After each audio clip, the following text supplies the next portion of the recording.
अध्यक्ष महोदय,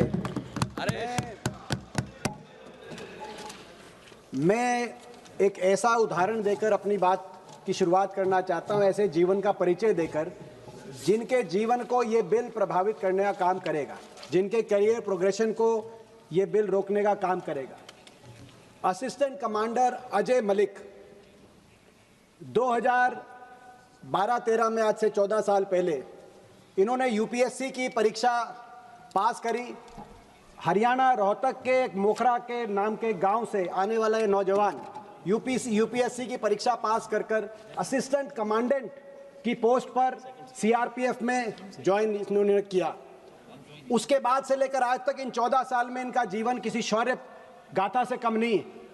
2013 में खाई के अंदर एक जब सीआरपीएफ की गाड़ी गिरी तो ये अंदर गए और 9 जानों को बचाने का काम किया और इनको प्रधानमंत्री जीवन रक्षा मेडल दिया गया। उसके बाद 2017 में जम्मू कश्मीर में जब ये तैनात थे, कोबरा बटालियन को लीड कर रहे थे, तो 3 हिजबुल मुजाहिदीन के आतंकवादियों को इन्होंने ढेर किया और इनको राष्ट्रपति पुलिस गैलेंट्री मेडल दिया गया। उसके बाद झारखंड में 1 करोड़ इनामी नक्सली को इन्होंने ढेर किया पिछले वर्ष, और इसी वर्ष सारंडा के जंगलों में अपनी टुकड़ी के नेतृत्व करते हुए, नक्सलियों का सामना करते हुए इन्होंने अपनी बहुत बड़ी कुर्बानी दी और इनका पैर उड़ गया, बम से उड़ गया और इनका पैर एम्पुटेट हो गया। आज ये नदन सीआरपीएफ के northern hospital, northern sector hospital Delhi में हैं। इन 14 साल में इन्होंने देश के लिए जो कर सकते थे किया, लेकिन आज तक भी इनको इंतजार है, प्रमोशन का इंतजार है। इनको प्रमोशन का, पहली प्रमोशन का इंतजार है।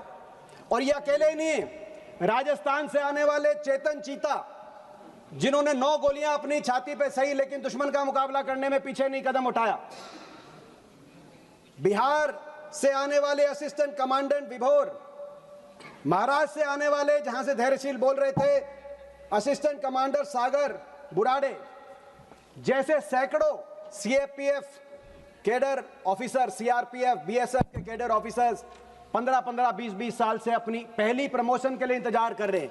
यह मामला केवल प्रमोशन का ही नहीं है, स्वाभिमान का भी मामला, क्योंकि इनके साथ जो लोग उस समय इनके सहपाठी एक स्कूल से पढ़कर फौज में लेफ्टिनेंट गए, वो इन 14 साल में लेफ्टिनेंट से कैप्टन, कैप्टन से मेजर, मेजर से लेफ्टिनेंट कर्नल बन के अब कर्नल बन गए। जो इनके सहपाठी पुलिस में गए वो आज डीआईजी बन गए। स्वाभिमान, आज जब अपने सहपाठियों को वो देखते हैं, वो भी एक ऐसी फोर्सेस में आए थे जो फोर्स देश की रक्षा करती हैं, कुर्बानियां देती हैं, लेकिन उनको जब वो सलूट मारेंगे आंख से आंख मिलाकर, तो उस नौजवान के स्वाभिमान के बारे में आप सोचिए। ये केवल उस नौजवान के, और ये बताया जा रहा है कि आईपीएस बनाम सीएपीएफ ऑफिसर्स का मामला, सीएपीएफ कैडर ऑफिसर्स का भी मामला नहीं है, ये सीएपीएफ फोर्सेस का मामला। 13,000 ऑफिसर्स का तो है ही सीएपीएफ के, लेकिन जो 11 लाख की हमारी सीआरपीएफ, बीएसएफ, सीआईएसएफ, आईटीबीपी सारी फोर्सेस हैं, उनके भविष्य से जुड़ा हुआ मामला है। क्योंकि एक प्रमोशन होगी तो प्रमोशन का नीचे वाली 5 रैंकों को भी ऊपर खींचने का काम किया जाएगा। अगर असिस्टेंट कमांडेंट से डिप्टी कमांडेंट बनेगा, डिप्टी कमांडेंट से 2IC, 2IC से कमांडेंट, कमांडेंट से डीआईजी, आईजी बनेगा, तो असिस्टेंट कमांडेंट से ऊपर जाएगा तो नीचे आपके सिपाही से, कांस्टेबल से कांस्टेबल, हेड कांस्टेबल बनेगा, हेड कांस्टेबल से सब इंस्पेक्टर बनेगा, सब इंस्पेक्टर इंस्पेक्टर, और इंस्पेक्टर असिस्टेंट कमांडेंट बनेगा। कैरियर प्रोग्रेशन नीचे तक सारी, इसीलिए सारी फोर्सेस, केवल कैडर ऑफिसर्स ही नहीं, सारी फोर्सेस डिमोरलाइज हैं कि आप ये लेके आए हैं। आप सोचिए, अगर अजय मलिक का आज ये उदाहरण पूरे देश में जाएगा। राहुल जी मिलने गए थे, हमारे एक नौजवान साथी से राहुल जी अस्पताल में मिलने गए थे, लेकिन वो नौजवान आज भी हमारे केंद्रीय गृह मंत्री का इंतजार कर रहे हैं कि वो कब आएंगे, उनसे मिलेंगे, जैसे हम उनका इंतजार कर रहे हैं सदन में। मैं आग्रह करता हूं कि गृह राज्य मंत्री जी से कम आपको जाना चाहिए उनसे मिलके, उनसे दिल्ली के ही अस्पताल में सीआरपीएफ के, आप मिलिए, उनकी भावनाएं जानिए, आप दोबारा आ जाइए इस बिल के साथ, हम इंतजार करने को तैयार हैं। लेकिन आप उनको न्याय दिलाने तो दूर की बात है, उनसे मिलने का भी आपको समय नहीं मिल पा रहा है। आज ये जो मामला है, ये मामला हमारे देश की सुरक्षा से जुड़ा हुआ है, सबने कहा है। एक दिन पहले इस सदन में 31 मार्च को गृह मंत्री जी ने कहा, बड़े गौरव के साथ कहा कि हमने नक्सलों को साफ कर दिया है। लेकिन मैं कहना चाहता हूं, इस बिल के माध्यम से आपने हमारे सीएपीएफ के अफसरों के और जवानों के भविष्य की संभावनाओं को साफ करने का काम किया। एक ही दिन के बाद यह इनाम दिया आपने। मेरे भाई कह रहे थे धैर्यशील कि आज हनुमान जयंती है। हनुमान जी का जब जयंती है तो हम गांव में बोलते हैं, जय हनुमान, जय बजरंग बली, तोड़ दुश्मन की नली। जिन्होंने दुश्मन की नली तोड़ी, हमारे सीएपीएफ के जवान अफसर, आज आप उनके भविष्य की नली तोड़ रहे हैं। आज आपने कहा कि इन जवानों ने और इन अफसरों ने 7.5 करोड़ पेड़ लगाए देश में, लेकिन आप उनके भविष्य की जड़ें काट रहे हैं। आप कह रहे हैं कि हमारी रक्षा करते हैं, लेकिन आप उनके भविष्य की रक्षा करने में हाथ पीछे हटा रहे हैं। लेकिन हमें कोई आश्चर्य नहीं है, उस सरकार से क्या उम्मीद जिसने देश के 78 साल में पहली बार हमारी मिलिट्री को ही कच्चा कर दिया हो, अग्निवीर लाकर। मिलिट्री को ही कच्चा आपने कर दिया, तो पैरा मिलिट्री कहां आपसे न्याय की उम्मीद करेगी। सर, दुख की बात यह है, नक्सलों से, आतंकवादियों से लड़ने वाले हमारे सीएपीएफ के अधिकारी, जवान, इनको कोर्ट में अपनी ही सरकार से लड़ना पड़ा और कोर्ट ने इनके पक्ष में फैसला दिया। सुप्रीम कोर्ट ने कहा कि ये सीएपीएफ अधिकारी ये ऑर्गेनाइज्ड ग्रुप ए सर्विस के हकदार हैं, OGAS। ये पहला इनको एक जीत मिली और कहा कि सरकार तुरंत कैडर रिव्यू करे, सर्विस रूल बनाए। OGAS मिलते ही इनकी कैरियर प्रोग्रेशन तय हो जाता है, इनकी प्रमोशन का पाथ तय हो जाता है। सुप्रीम कोर्ट ने इनके लिए हक में फैसला किया इसी साल और कहा कि 2 साल के अंदर IPS की जो डेपुटेशन होती है, उस डेपुटेशन को सरकार फेज आउट करे। मगर सरकार ने रिव्यू पिटीशन लगा दी उस फैसले के खिलाफ। फिर ये अधिकारी दोबारा गए और रिव्यू पिटीशन भी डिसमिस कर दी सुप्रीम कोर्ट ने। और जब रिव्यू पिटीशन डिसमिस हो गई तो यहां आप ये बिल लेके आए कि जो सुप्रीम कोर्ट का फैसला है उसको पलटने के लिए ये बिल लेके आए। मेरी मांग है कि OJS यूं का यूं इन अधिकारियों को OJS में शामिल किया जाए ताकि इनकी प्रमोशन का रास्ता साफ हो। दूसरी बात, प्रमोशन के साथ साथ दूसरी बात है पे स्केल। पे स्केल का जो रास्ता है उस निकालने के लिए 7वीं पे कमीशन की रिपोर्ट के अनुसार आप ही की सरकार ने 2019 में NFFU में CAPF ऑफिसर के लिए NFFU को अप्रूव किया था। आप ही की सरकार की कैबिनेट ने। NFFU का मतलब होता है नॉन फंक्शन फाइनेंशियल अपग्रेडेशन, यानी कि अगर कहीं प्रमोशन नहीं भी मिल पा रही तो कम से कम उनको पे स्केल की अप्रूव में बढ़ोतरी मिल जाएगी अपने समकक्ष बाकी अधिकारियों के तुलना में।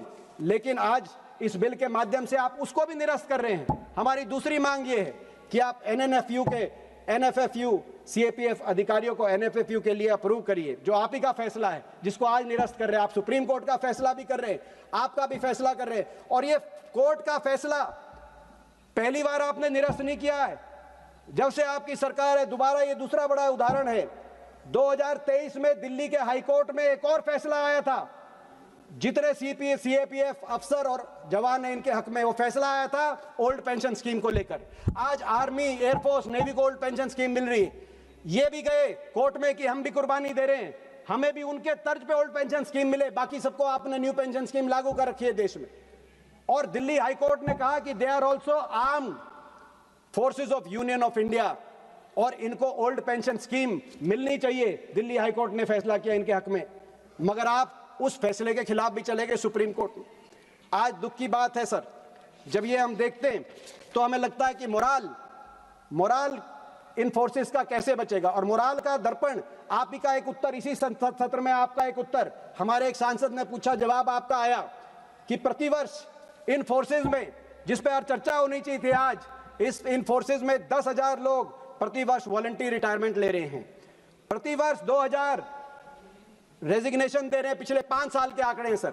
और प्रतिवर्ष 150 सुसाइड हो रही है। आपको याद होगा सर, 2010 में सुखना में 10 CRPF के जवान, 78 CRPF के जवानों की जान गई थी, 78 की।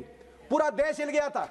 उससे दुगना नंबर हर साल सुसाइड हो रहे हैं इन फोर्सेस में। मोराल की ये स्थिति है।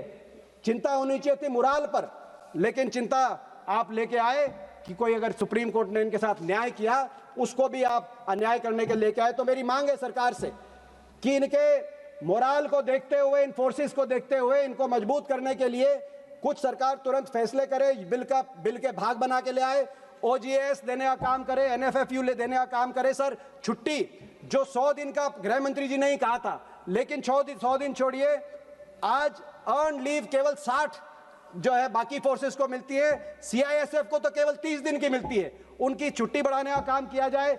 Army flag day fund, army के अंदर सर एक फ्लैग डे फंड है, आप अच्छे से जानते हैं। वो फ्लैग डे फंड है जिसके माध्यम से जो डिसेबल्ड फैमिलीज हैं, नीडी फैमिलीज हैं एक्स सर्विसमैन की, उनकी आर्थिक सहायता आर्मी के माध्यम से की जाती है। पिछले साल इन्हीं की सरकार ने लगभग 300 करोड़ की आर्थिक सहायता दी, हर वर्ष होती है, पहले से चल रही है देश की आजादी के बाद से। उसी तर्ज पर पैरामिलिट्री फ्लैग डे फंड का भी क्रिएशन हो ताकि पैरामिलिट्री के भी परिवारों को सहायता दी जाए। इसी तरीके से मेरी मांग है इस सरकार से, जैसे देश के हर राज्य में सैनिक कल्याण बोर्ड का गठन किया हुआ है, इसी प्रकार से पैरामिलिट्री सैनिक कल्याण बोर्ड्स का गठन हर प्रदेश के अंदर किया जाए। मेरी मांग सरकार से है कि जो हेल्थ सर्विसेज हैं सर, उसको बढ़ाया जाए, सीजीएचएस डिस्पेंसरीज कि में एक्सपेंशन हो। मैंने बहुत प्रयास करके, बहुत मांग करके अपने लोकसभा क्षेत्र के लिए 3 सीजीएचएस डिस्पेंसरी सरकार के माध्यम से अप्रूव कराई थी, रोहतक में, रेवाड़ी में और भादुगढ़ में, लेकिन आज तक उन पे काम शुरू नहीं हुआ है। इन 3 सीजीएचएस डिस्पेंसरीज को बनाया जाए। मेरी सरकार से अंतिम मांग है सर, अंतिम मांग है सरकार से कि 10 साल से कोई बटालियन भी नहीं रेज की गई, कहा गया है, मगर 10 साल में एक भी बटालियन नहीं। हमारे समय सैकड़ों बटालियन रेज की गई थी और उसी तर्ज में नए बटालियन बने, फोर्सेस बढ़े। झज्जर में, हरियाणा के झज्जर में तत्कालीन गृह मंत्री जी के माध्यम से बीएसएफ का ग्रुप सेंटर, सीआरपीएफ का group centre, battle headquarter complex की नींव रखी गई थी, जहां पर केंद्रीय विद्यालय और सीजीएचएस अस्पताल भी आना था, लेकिन कोई नई बटालियन क्योंकि 10 साल में नहीं रेज की गई, आज तक उसकी केवल बाउंड्री वॉल हुई है, अंदर काम नहीं हुआ है। तो मेरी मांग है, ये सारी मांगे मानते हुए हमारे सीएपीएफ, सीआरपीएफ, बीएसएफ के जवानों और अफसरों को न्याय मिले। उनको न्याय मिलाना सरकार का काम है, वो हमारी रक्षा करते हैं, उनकी रक्षा करना आपका, हमारा सबका काम है। जय हिंद की सेना।